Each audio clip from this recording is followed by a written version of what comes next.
Hello and welcome to the 2021-2022 Thompson Athletic Meeting. This is a requirement for your son or daughter to participate in extracurricular activities for this upcoming school year. Please stay tuned after the video for some short questions to fulfill your requirement. Showing you where you can find athletic information. If you go to our athletic homepage and you click on our drop-down menu, you can find all the information you're looking for.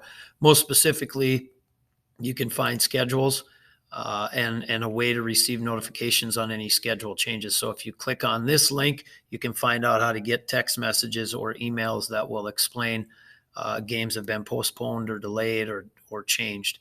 And you can find the individual game schedules here. It's a nice feature that we have, and it provides real-time updating for those that are interested. High school activities asks us to talk about behavior and make sure that our fans are acting in a positive manner towards opponents, towards opponent fans, and towards officials. They expect no profanity, and noisemakers or laser pointers are outlawed. The transfer rule is still intact, which means whatever grade or whatever school you start at in ninth grade is considered to be your home school. If you decide to transfer to a different school or open enroll to a different school, you would have to sit for 365 days from varsity athletics, but you could participate in lower level athletics. And then out of season participation basically means that if you are a basketball player, you cannot participate on a basketball team that is not school sponsored during that season. If you want to participate in AAU basketball, for example, during the spring, that would be okay as long as your spring coach approves that. There's some new things going on this year. State cross country has moved to Friday. State track and field is now a 3-day event. The softball, state softball has gone to 4 regions instead of 2. We've added girls wrestling, which is co-opted with Red River. Our football region is new, and then Finley Sharon Hope Page is out of region 2. So those are new things. One other thing on the COVID front, that if a team cannot participate this year, it will be considered a forfeit as opposed to a no contest. Physical forms and fees, as well as this meeting, are requirements. Those physical forms and fees must be completed prior to a student athlete being able to practice. We check grades academically every 3 weeks. If a student's failing at that time, they must sit for 3 weeks from competition. They can still practice, but they can't participate in any game activities such as handing out water, sitting on the bench, or playing. If a student is failing a class, Mr. Schwabe will meet with that student and notify them of that, and he will also send a letter home with that student at that meeting. You are able to transport your child from a game. Please just walk up to the coach and let them know that you are taking them from that game. If you would like your son or daughter transported by another parent, or you would like to transport another student athlete, please fill out the paperwork online at least 24 hours in advance. You'll receive a confirmation that says it's been approved or denied. We do have a 10:30 curfew before games, 11 o'clock on weeknights and 12 o'clock on weekends. Of course, coaches can make that a little bit more stringent and change those times a little bit. We ask that parents help enforce that curfew. Chemical violations carry a 6-week penalty during the school year. If it occurs during the summer, it carries a 3-week penalty, and that starts the first day of that participant's season. So if they don't participate in a fall activity, but they do in the winter, it would start day 1 of the winter activity. Code of conduct cases are handled on a case-by-case basis by the principal and athletic director, and the severity of the punishment will vary from situation to situation. In our building, we expect students to be in there for the specific purpose. So hanging out in the building for no reason is not accepted. We operate on a 10-5 rule, which means 10 minutes before practice be there and be out of the building 5 minutes after practice. We ask that our participants arrive at the games at their scheduled time. This happens a lot with our junior high students where they have a 4 o'clock game and school is done at 3:15. The coach would like them there at 3:40. They just kind of loiter around in the gym. We ask that they leave, make arrangements to go with, maybe another teammate or somewhere else until it's time for them to be here. The fitness center is available to our students every school day until 5 p.m.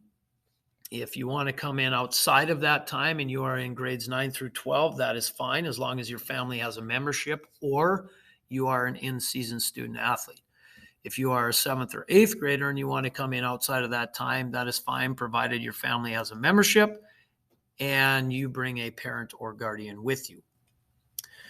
Injuries should be reported immediately to the coach, and then the coach will report them to me. We do have weekly visits on Monday morning from our trainers from Achieve Therapy and Fitness. Shayna has been our trainer the past few years. She'll be leaving this fall for a maternity leave, but Achieve will provide a trainer for us for those visits.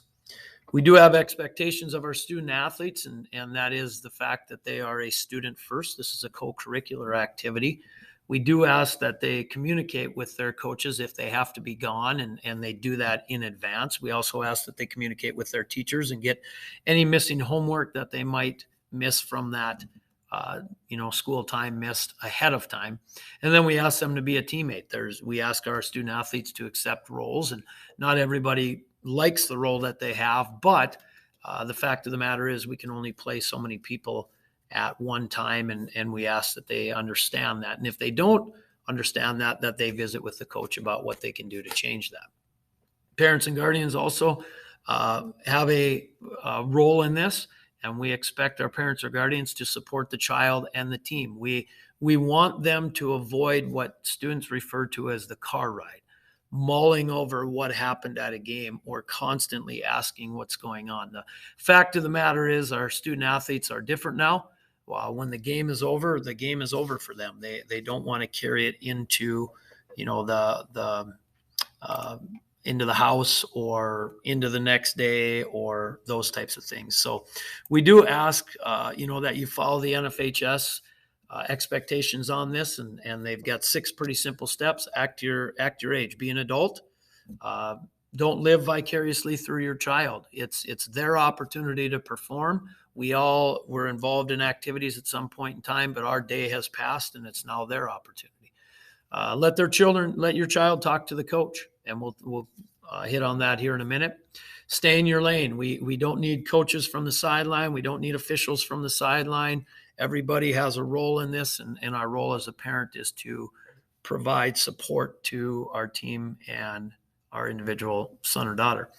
Participating is not about getting a college scholarship. In fact, only a small percentage of participants will do that. It's more about the experience. It's more about learning the values that co-curricular activities teach, and then make sure that your child knows that you enjoy watching them. Avoid critiquing your child. Again, a survey that was conducted of high school student athletes from all 50 states, the number one thing that they put down is they did not want to rehash the game with their parents after the game.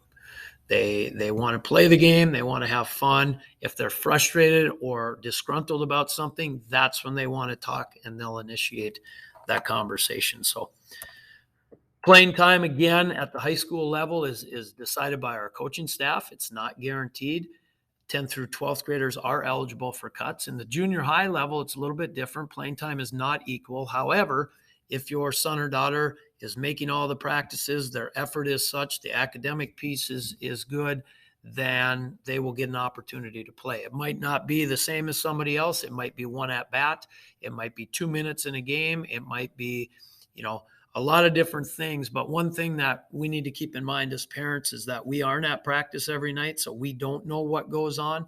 And our coaches that we've put in place have the task of figuring out which student athletes are going to play more than others. If you do have an issue with it, we ask that you wait 24 hours, but we ask that you visit with your child about the issue.